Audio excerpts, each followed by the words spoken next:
Ndugu wa Tanzania, naitwa Kanali Bernard Masala Mlunga, kaimu mkurugenzi wa habari na uhusiano,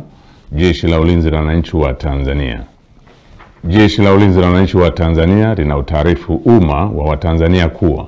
linaendelea kufuatilia kwa karibu na kutathmini hali ya ulinzi na usalama nchini katika kipindi hiki cha kuelekea uchaguzi mkuu unaotarajia kufanyika tarehe 28 na tarehe 29 mwezi Oktoba mwaka 2025 kama ilivyotangazwa na Tume Huru ya Uchaguzi nchini na Tume ya Uchaguzi Zanzibar.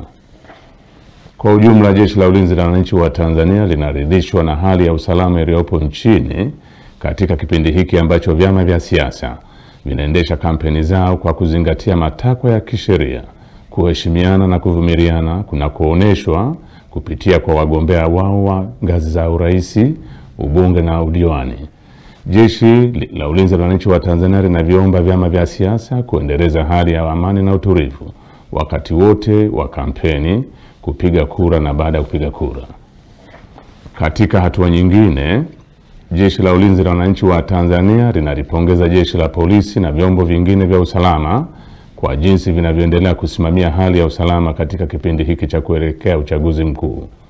Aidha, jeshi linawapongeza wananchi kwa kuendelea kutumia haki yao ya msingi ya kushiriki kwa amani na utulivu katika kusikiliza sera za vyama mbalimbali kupitia mikutano ya hadhara inayoendelea kufanywa na vyama vinavyoshiriki uchaguzi mkuu kwa ngazi mbalimbali ili kuwachagua viongozi watakaowaletea maendeleo. Pamoja na hali ya amani na utulivu iliyopo, bado kumeendelea kujitokeza baadhi ya watu wanaojiita wanaharakati kutoka ndani na nje ya nchi kutumia mitandao ya kijamii kupotosha umma kwa kuweka maudhui yenye kuleta uchochezi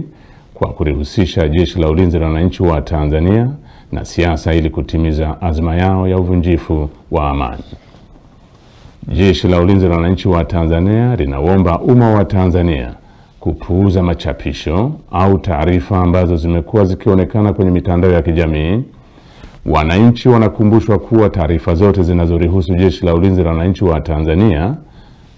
zitatolewa na makao makuu ya jeshi kwa utaratibu rasmi na mawasiliano ya Jeshi la Ulinzi la Wananchi wa Tanzania na umma.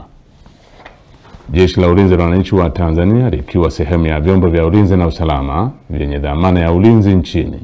ninapenda kuhakikishia Watanzania wote hali ya amani, usalama na utulivu katika kipindi hiki cha kuelekea uchaguzi mkuu, wakati wa uchaguzi na baada ya uchaguzi mkuu.